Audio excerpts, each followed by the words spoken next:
Become part second के आज हम लाभों का निस्तारण, हम लाभों का पूंजीकरण वाले चैप्टर को देख रहे हैं बच्चों। फाइनल अकाउंट्स का चैप्टर हमने इससे पहले देखा और मैनेजरियल रेम्युनरेशन देखा।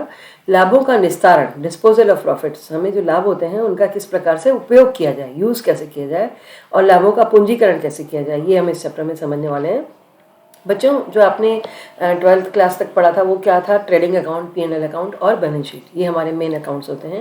लेकिन P&L अकाउंट का एक पार्ट ये भी होता है जो आजकल जो नए रिसेंट ट्रेंड में, कि भाई पहले 3 पार्ट हैं P&L अकाउंट के। पहला पार्ट ट्रेडिंग अकाउंट, दूसरा P&L और तीसरा P&L एप्रोप्रिएशन, नियोजन। वो ये निस्तारण है कि आप लाभों का उपयोग किस प्रकार से करते हैं, क्योंकि कंपनी अपने लाभों को बांटेगी, या तो शेयर होल्डर्स को देगी या फिर आप उसका संचय बनाएंगे तो वो भी आगे पीछे जो है शेयर होल्डर्स को मिलने का राइट रखता है। लेकिन अगर कहीं आवश्यकता होती है तो इसलिए हम जो है अपने घर में जिस प्रकार से हम करते हैं कि कुछ पैसे को हम जो है अलग रख लेते हैं, सिक्योर कर देते हैं, जो कि हमें इमरजेंसी में काम आता है। तो इस प्रकार से हम इसमें करते हैं। तो लाभों का निपटारा, नियोजन से तात्पर्य ये कि हम लाभों का उपयोग करने वाले हैं, और लाभ हानि खाते से जो लाभ आ रहा है उसको हम जो है दो तरह से यूज करने वाले हैं, या तो संचय में ट्रांसफर करेंगे या लाभांश के रूप में बांटेंगे। और कभी ऐसा भी हो सकता है कि हम जो है उसे जो है पूंजीकरण करके भी रख सकते हैं कुछ पार्ट को, और फिर उससे जो है शेयर होल्डर्स को बोनस शेयर भी दिए जा सकते हैं। तो ये 31 मार्च 2011 होना चाहिए, 2001 लिखा हुआ है। 2011 तक जो है वित्तीय वर्ष तक लाभानी नियोजन खाता तैयार होता था। वास्तव में लाभानी नियोजन खाता कोई खाता नहीं था, वरन यह लाभानी खाते का ही एक भाग था। जब कंपनी इस भाग को तैयार करती थी तो ऐसी मदों जो कि लाभानी खाते से तैयार होती थी, एक ही मद जो मद नियोजन की थी, के बीच में स्पष्ट विभाजन की रेखा खींचनी पड़ती थी कि हमें कौन से जो है लाभानी नियोजन खाते में डालने हैं और कौन से जो हमें लाभानी खाते में डालने हैं, ये हमें डिसाइड करना पड़ता था। तो 31 मार्च 2011 के बाद में क्या है कि समाप्त वित्तीय वर्ष के बाद अब लाभों के आवंटन और नियोजन के लिए लाभानी खाते के स्थान पर हम बनाते हैं statement of profit and loss account. ये चिट्ठे के साथ संलग्न टिप्पणी के रूप में जो है इसको जोड़ा जाता है। ये एक नए तरीके से नया रिसेंट ट्रेंड है कि 2011 के बाद हम इसे statement of profit and loss के रूप में दिखा रहे हैं। इस उदाहरण के प्रारूप के मुख पर कोई नियोजन की मद का वर्णन नहीं है, नियोजन वर्ड नहीं है मतलब, ठीक है। अनुसूची 3 में, कंपनी अधिनियम की अनुसूची 3 में रेखा से नीचे बिलो द लाइन समायोजनों को चिट्ठे में संचय माध्यिक के शीर्षक में समायोजित किया जाएगा। संचय माध्यिक के जो है शीर्षक में भी मुख्य रूप से लाभानी विवरण शेष का नियोजन नादिक के शीर्षक में ले जाया जाएगा, और वहां पर नियोजन की मदें लिखी हैं। तो एक कंपनी अपने शुद्ध लाभों का बंटवारा या नियोजन किस प्रकार से करती है?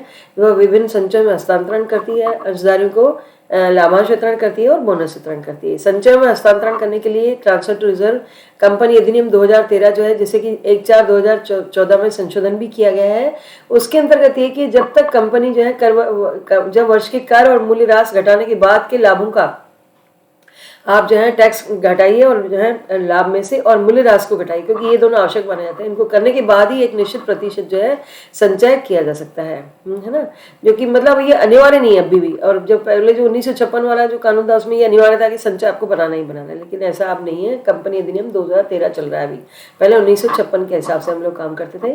तो कंपनी अधिनियम 2013 की धारा 23(1) के अनुसार कोई भी कंपनी किसी भी वित्तीय वर्ष में लाभांश की घोषणा से पूर्व उस वित्तीय वर्ष के लाभों में से लाभों का जितना भी प्रतिशत उचित समझे कंपनी के संचय कोष में अंतरित कर सकती है।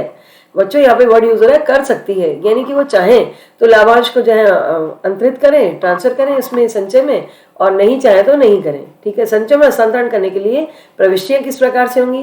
कंपनी के पार्टिकल ऑफ एसोसिएशन अंतर नियम जो होते हैं वो संचालकों को जो है उनकी सभा के बिना ही अंतरण करने का, अगर संचालक मंडल को ये अधिकार दे दो कि आप जो है वार्षिक साधारण सभा के बिना ही अंतरण कर सकते हो, तो उसकी एंट्री होगी surplus to reserve and fund, है ना। या इसको कह सकते हैं आप P&L अकाउंट का ही पैसा है। सरप्लस मींस आपके पास पैसा पड़ा हुआ है, एक्सेस। P&L अकाउंट या to reserve fund, specific reserve fund में आपने पैसा जो है डाल दिया। पर्टिकुलर रिजर्व होगा, उसका नाम आ जाएगा टू पर्टिकुलर रिजर्व और फंड। यदि संचालक मंडल को केवल हस्तांतरण के लिए प्रस्ताव ही करने का अधिकार हो तो फिर क्या होगा बच्चों? प्रपोज्ड एडिशन टू रिजर्व होगा। मतलब वो केवल संचालक मंडल प्रस्ताव कर देगा, ये प्रस्ताव करके साधारण सभा में इसको पारित करा जाएगा। तो जब तक आप प्रपोज की भी जो है हम दिखाएंगे, आप समझते हैं बच्चों कि हम जो है DRCR बराबर कर देते हैं। तो हमने क्या किया? Surplus to proposed addition to reserve किया। दैट मीन्स हमने यहाँ पर जो है एक नया अकाउंट खोला है, प्रपोज्ड एडिशन टू रिजर्व। और इसको जो है फिर हमने वापस से प्रपोज एडिशन टू रिजर्व को हमने रिजर्व में ट्रांसफर कर दिया है। तो ये इस तरह से जो है इसको ट्रांसफर करने के बाद में बात वही है, अगर आप प्रपोज को हटा दो तो एंट्री आपकी वही बनती है सरप्लस टू रिजर्व। हमेशा याद रखिए कि हमारी एंट्री को अगर आप अच्छे अकाउंट्स के ज्ञाता हैं तो आप समझते होंगे कि हमें जो है बैलेंस शीट में जाकर के वो दो जगह उसका प्रभाव आना चाहिए, डेबिट और मतलब एसेट्स और लाइबिलिटीज में। यहाँ पे यही हो रहा है कि एक साइड में सरप्लस है, दूसरी साइड में उसका जो आपने रिजर्व बनाया है, तो या तो सरप्लस इस साइड में हो रहा है तो एक कम होकर एक जो बढ़ जाएगा, सरप्लस कम हो जाएगा तो रिजर्व बढ़ जाएगा, तो इफेक्ट बराबर का उस पर जो है बैलेंस शीट पे पड़ना चाहिए। तो ये जो है प्रपोज्ड एडिशन का आपने एक अकाउंट खोला और उसको क्लोज कर दिया। धन्यवाद।